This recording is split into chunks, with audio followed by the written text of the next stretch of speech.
Hey guys, Aaron Cybertron Zeng here, and today I'm back with another episode of Road to Ranked, where I climb the online VGC 17 ladder and provide live commentary as I go.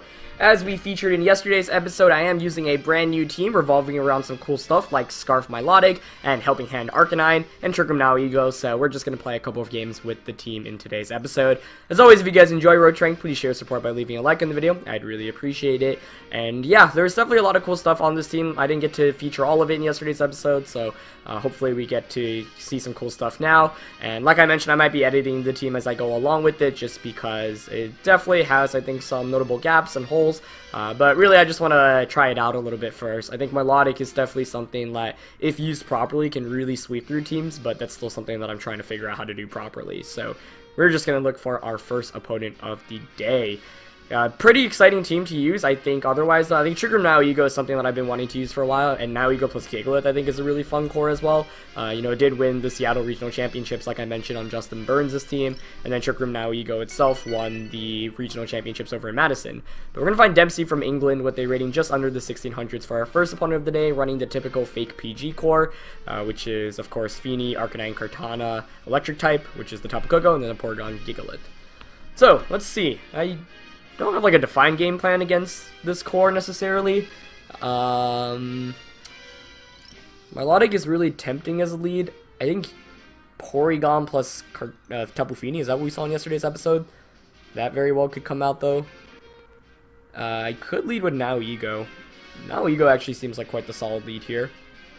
Now Ego Arcanine seems really tempting to me, because I can Toxic if Porygon comes out. Although I suppose Tapu Fini could be a concern, but then I can also like Helping Hand make plays. Maybe I want to go with Kartana instead though, like Kartana plus. Yeah, I do like Kartana Now Ego. Like I want Arcanine specifically for the Kartana my opponent's team, although I do have Milotic as well. I think I'll actually bring Milotic here. This one's kind of tough. You can make a case for all the Pokemon. Like Gigalith feels extra good to bring in here too. But I suppose since I'm bringing Kartana with the Z move already, it might be a little bit worse. So I think I'm actually going to bring Tapu Koko, because I can hit everything for neutral super effective. I can also outspeed the Kartana with the Hidden Power Fire. One thing I have to watch out for is Scarf Kartana on my opponent's end, though. And that's part of the reason why I didn't want to just lead with Milotic, because if it is Scarf Kartana, then it can just outspeed and Leaf Blade me for a knockout. So we're going to lock in. My opponent taking all the time there. Not sure if he actually got his her team in on time. Something, move selection is something I need to do a little bit better of. Timing out, in these games, I definitely have done a fair amount, especially if you saw that last MBL match, which was pretty heartbreaking, so I do need to improve on that. Sometimes, like, you can input the move, but if the timer runs down to 0, it actually won't register, which I learned the hard way. But, yeah, I'm going to go with Kartana, Now Ego. My opponent's going to go with Kartana and Tapu Koko, okay. So that makes me really wonder whether that's Scarf Tana or not. I feel like it probably is.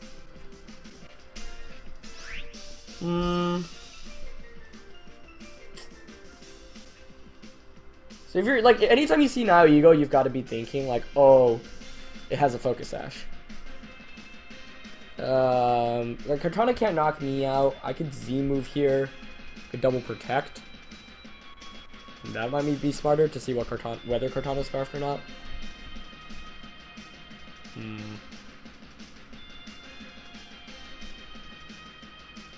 think I will just all-out pummeling here. And Sludge Bomb. Basically, I want to get a knockout on one of these two Pokemon, although that could be Sashtana. And it's not Scarfed, but we actually see Hidden Power Fire come out from my opponent's Tapu Koko. I'll take that, though, because my Sludge Bomb should knock out the Tapu Koko in return, and it's actually Sub-Kartana. Interesting. Okay. So... Oh, no, it's Assault Vest, I think. That's gotta be Eevee, right? That would only make sense. Well, I can bring in my Tapu Koko now, but that's not good for me, because Kartana does get the substitute up. Don't know how fast that Tapu Koko is either, which is another concern. I'm pretty sure that's got to be Assault Vested. I think I will just Dazzling Gleam here. And I'll just Power Gem, I think. Yeah. Because losing Now Ego here isn't the biggest concern anyway. I am faster though, which is nice. Yeah, so I should break the sub here and knock out Tapu Koko. Cortana presumably is going to target down my Tapu Koko. I don't think Power Gem knocks out, even though I am modest max special attack. You probably Leaf Blade into my Tapu Koko here. Oh, it's Z move, actually. And it's Bloom Doom. Okay. That makes sense. Would substitute. Yeah, great play from my opponent turn 1. I kind of wish I'd protected with Cortana instead. But then still I would have been in an awkward position. That's a tricky thing against facing against Tapu Koko. So that's why I don't, yeah, like leading Cortana against it is slightly risky. We do see the Bloom Doom go into my Tapu Koko there, so that will pick up the knockout cleanly. So really fast-paced game so far. I don't think Power Gem knocks out the Cortana, but let's see. Yeah, it doesn't. However, I do have the Scarf Milotic here, so that could potentially be helpful. The only issue is my opponent could have like the Trick Room combination and bring in Porygon here. And that would give me some issues. Because then you could just set up Trick Room safely. And you'd imagine it's going to be Porygon Gigalith in the back. But Arcanine actually comes in. Wow. That's definitely not something I anticipated to see. That's so good for me because I get the competitive boost. So maybe my opponent not anticipating me bringing Milotic in this game. That really gives me an opportunity to come back in this one. However, the concern is that Arcanine is Wild Charge. So then you could just Wild Charge me. I think I just want to Scald Cortana here and Power Gem Arcanine. Yeah. Because most bulky Arcanines aren't going to run Wild Charge, and as a result, Power Gem might just be able to... Like, Power Gem either will knock out Arcanine if it's more offensive, and if it's not offensive, then I don't think a Wild Charge, like, it shouldn't have Wild Charge, or it shouldn't be able to knock me out in one hit. But I'm not too sure here. I would have loved to Scald the Arcanine and Power Gem Cortana, and maybe that would have been better. Because then I would have a Sash Nihilego still intact. No Protect comes out though, which is at least good, so I do get the Choice Scarf and catch my opponent by surprise. We'll see if Power Gem can knock out the Arcanine. I don't think it does. But I am modest instead of timid, so that could make a difference, but no Life Orb, obviously. Yeah, it comes really close, but it doesn't. Oh, but, wow! No Berry here, or Wild Charge. Instead, we just see the Flare Blitz come out onto the Nihilego. So, that was definitely a prediction from my opponent, not expecting me to have the Scarf there on the Milotic. And so my opponent was most likely going to double up there into the Nihilego slot. Makes me wonder if there was Wild Charge on that Arcanine, because if I had to guess, it might have been Choice Banded, actually. And that could have been huge. But instead, now it's Gigalith, and I actually will just end up winning the game. So I really thought I had lost this one because the beginning played out quite poorly. I don't know. I don't think 2 Power Gems knock out the Gigalith. Like, I was thinking, okay, let's say my opponent was banned Arcanine, Wild Charge knocks out Milotic, then it'd be now you go at +1 against the Gigalith. Wow. Is that a crit? Not even. Man, that competitive boost, though. That's crazy. So, yeah, I mean, Milotic having the Choice Scarf there really probably catching my opponent off guard and being the MVP there, winning us the match. But, yeah, so I really wonder what the Arcanine item was, because the one thing I was worried about is if it was offensive enough to actually knock out the Milotic, potentially with, like, a Wild Charge. Could have been Z-move Arcanine as well. Although the Cortana had Z-move, so that wouldn't make much sense. I don't think we saw Life Orb. So if I had to guess, it was banded. But if it were banded, I don't know, like, you would probably lock yourself in a Wild Charge and double up into the Nihilego. So maybe it just didn't have Wild Charge. I don't know what my opponent's set there was, but yeah, we'll definitely take that. The Choice Scarf coming in huge there, really being able to lock in the game. And yeah, I think it might have been a slight mistake for my opponent to bring in the Arcanine instead of the Gigalith right away. But my opponent was probably just hoping to get an initial Intimidate off against some of my physical type attackers on the team. But instead, it was just my Milotic getting that competitive boost. Ultimately, the boost actually wasn't completely necessary, because Scald would have knocked out in Cortana in the range that it was anyway. The Arcanine went down. But yeah, just like bringing Arcanine in against Milotic, especially when you do have the Choice Scarf on Milotic, is pretty good for the Milotic user, just because, like, unless they do have Wild Charge and they're super offensive, or Electric Terrain is up like it was, you have less to be worried about. But yeah, I don't know, feels like that felt like a game where it was like I got punished in the early game for not playing very safe. Like, I just lost Cortana turn 1, so I was playing from a 4-3 deficit immediately. But that's why you never give up, and I was able to, you know, figure out, okay, that Tapu Koko's Assault Vest. My Tapu Koko was able to outspeed it with Dazzling Gleam, which was really huge, and ultimately we were able to pick up the win. But this next one's not going to be any fun. We're going to go up against an Eevee team with Eevee, Espeon, the Whimsicott, Smeargle, Clefairy, and the Xurkitree. I might just lose to Eevee. I don't think I have any game plan against it.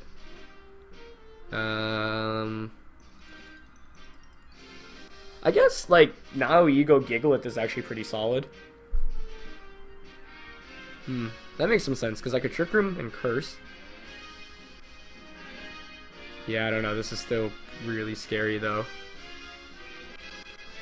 To be honest, yeah, I actually really like now Ego and Gigalith here, because I pressure with Trick Room as well, which is nice. And Sandstorm breaks any potential sashes on that team. Who do I want in the back?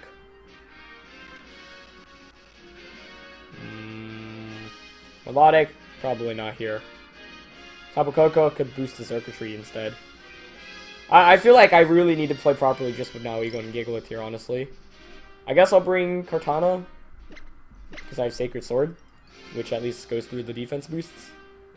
And sure, I'll bring Arcanine, because I have Helping Hand on Arcanine.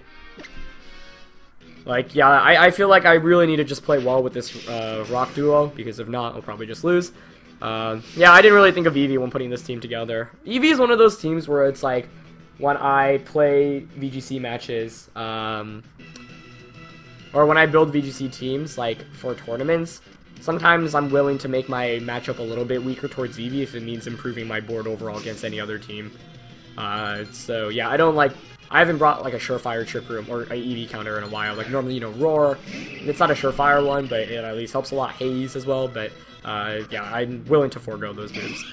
Okay, so we actually see Whimsicott and Eevee, which is interesting for a bunch of reasons. So, I could actually just Trick Room immediately here, and the question is whether my opponent anticipates the Trick Room or not. Because this is the reason why I hate playing against Eevee teams and why I don't think I would really use it. Because you really have to call the first couple turns correctly here.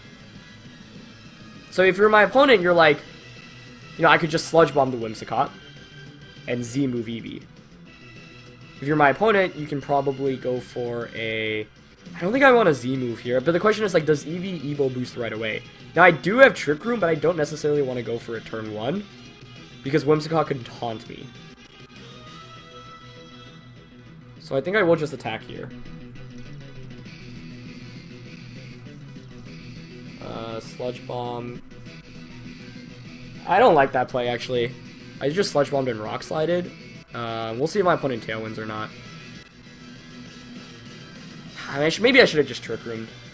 Like, I was really fearing the taunt from Whimsicott, but if Whimsicott taunts me, like... And I also wanted to Sludge Bomb Eevee. Okay, but fortunately Eevee does protect at least, so that's good. Do we see a taunt come out or a Tailwind? Oh.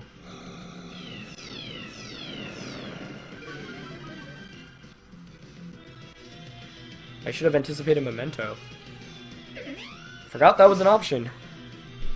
So that's really cool, because that means now the Eevee is definitely coming in. Or, sorry, the Eevee's out, obviously, already. I think that means the Clefairy is coming in now. However, this does mean I could potentially Trick Room and Curse here this next turn. But, like, Eevee is basically going to be guaranteed the boost. And yeah, Clefairy does come in. So had I Trick Room last turn, that actually could have been nicer. Especially because I could have, like, Rock Slide flinched Eevee. I think now, if you're my opponent, you just follow me and Evo boost. I would definitely do that.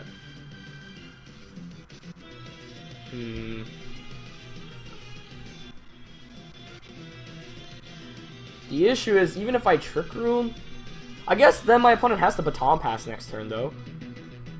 So I can Trick Room here and Curse. Yeah, I like that.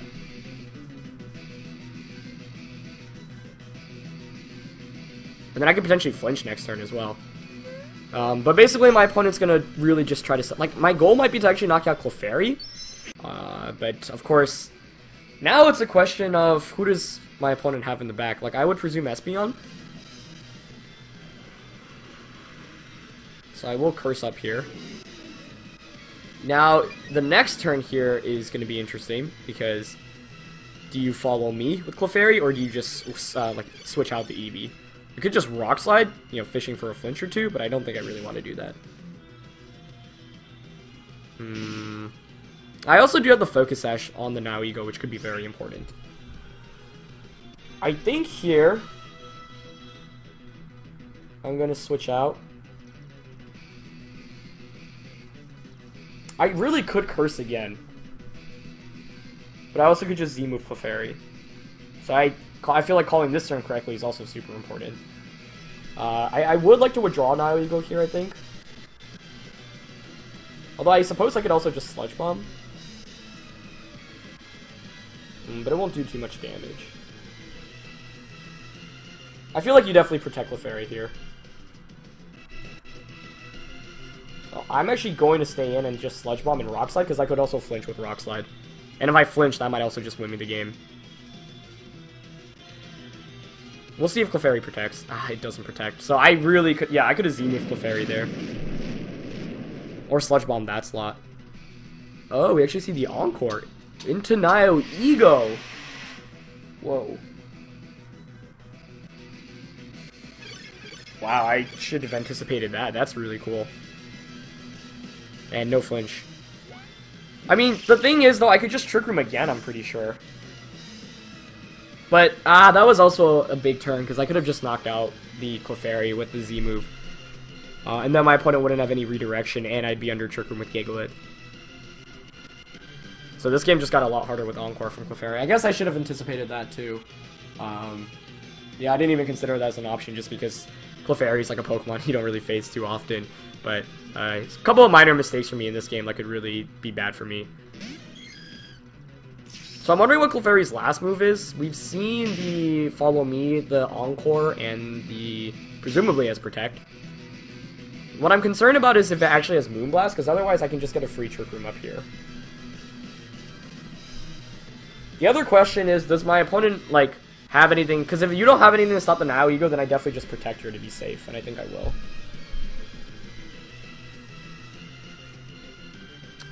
But the Espeon is still a concern. Like, maybe I should have brought in... Okay, Clefairy just protects. Yeah, that's fine with me, I think. Regardless of who Espeon targets here, I will get Trick Room up again. Store Power. Nice, okay. And that means I still have my Focus Sash as well, which is very good. Okay, so that's a start at least. But knocking out this Espeon is still going to be really difficult, I think. I'm going to switch out the Nihilego here. Yeah, the drops are just too much for me right now. I'm not doing anything with it. And I think I'll just bring in Arcanine. Like, Intimidate doesn't really matter here anyway, but I put on pressure with Toxic. And I could Z-move here into Espeon, which I kind of want to do just to force the Clefairy to follow me. Yeah, I think I will. So I'm going to Z Continental Crush here into Espeon. Because if I knock out Espeon, I win the game. Clefairy here, like, it can't do anything really anyway. So it's pretty much forced to follow me. Oh, wow. Huh, that's a really curious decision, regardless of... Like, that's really good for me, regardless of what happens here. Because that means there's no longer the Friend Guard boost. Not let the Z-move will knock out, but either way, like, yeah, that's a curious switch out. I feel like you should follow me there. You no Protect either. Huh. Okay, so I get the +1 Continental Crush off against this Espeon, but of course the Espeon is at +2 defense, so I'm pretty sure this won't knock out. If I actually had the Helping Hand boost, it could have, but yeah, that might have been a major misplay from my opponent to switch out. We'll see. Presumably it's going to be a Stored Power going into the Gigalith slot, but even if Espeon survives this and has the Berry, I still, like, am pretty happy about this turn. Wow! It literally just knocked it out. Like, I was thinking, okay, Clefairy here has to follow me. I'm fine. If I knock it out, Espeon knocks out the Gigalith in return. And then I have 3 Pokemon, and I have Trick Room Pressure, and I can still... I still have the Focus Sash there with my Arcanine as well. But instead, my opponent kind of just gives me the game instantly that turn, not maybe considering the Z-move at all. I really don't think you should switch into Eevee there, because at this point in the game, Eevee is doing nothing for you. And so to properly win the game, you just need a Clefairy and Espeon, and, like, the Gigalith is the biggest threat to the team, so I think my opponent there should definitely just follow me and Store Power the Gigalith.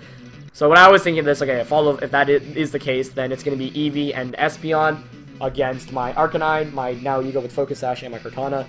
Granted, those aren't exactly 3 amazing Pokemon to have, but then I can at least have some Protect Mind games, have some critical hits. I do have the Leaf Blade, which could potentially crit the Espeon as well, but yeah, now I just win the game instantly. So that was a really curious decision on my opponent's end. Things weren't looking too great here for me. I made like 2 slight misplays in going for the... And also my opponent misplayed, I think, protecting the Clefairy the turn before and store powering into Gigalith. That was a slightly interesting decision as well. Because, like, if there's no reason for me not to Trick Room in that position again, so you should at least maybe break my Focus Sash. But maybe my opponent was just hoping I would gamble a little bit there with Gigalith. I think, like, protecting on Clefairy there might have been a slight misplay. I guess that didn't end up making a big difference, but yeah, switching out was huge because Gigalith is so offensive, and Espeon's obviously, even though, like, it is built rather defensively on Eevee teams, I can still deal with it relatively well. So that curse in the beginning of the game was super, super important. Had the potential to get a second one as well, maybe. But, yeah, so I think turn 1, I probably what I should have done was just Sludge Bombed the Whimsicott and Cursed immediately. Because there it's like, there's no reason to go for Trick Room immediately on turn 1, so I should Sludge Bomb, and like I mentioned, like, attacking with Rock Slide doesn't do anything for me, because Eevee, if it does attack, it's just going to go for the Evo boost anyway, and so Rock Slide's not going to do much damage, otherwise it's just going to protect, and so correct play would have definitely been Sludge Bomb, Rock Slide, or sorry, Curse turn 1, then turn 2, regardless of what happens, probably Trick Room, Curse again. And then suddenly I've got the Gigalith at, like, +2 attack, so even if you do get the Evo boost off with Eevee, a Z move could potentially just knock out. So, yeah. I misplayed slightly in this game. Now I have a better game plan if I play against Eevee in the future. Trick Room is honestly just really helpful against Eevee, and yeah, like, my opponent just gave up the biggest member to that team in that Espeon, so we'll definitely take those. I would have liked to see how it would have played out if my opponent didn't give it up immediately, because I don't think I would have been in an amazing position, but I also think it wasn't, like, completely unwinnable. It just would have been a lot more difficult, but yeah, we definitely take those. Anyway, that's going to be it for this game, guys. I hope you guys enjoyed. As always, leave a like if you did. Go check out yesterday's episode, as they did finally feature this new team if you haven't already. And I'll be back tomorrow with a brand new episode. As always, thank you guys for watching. Leave a like if you enjoyed, and I'll catch you guys next time. Alright, peace.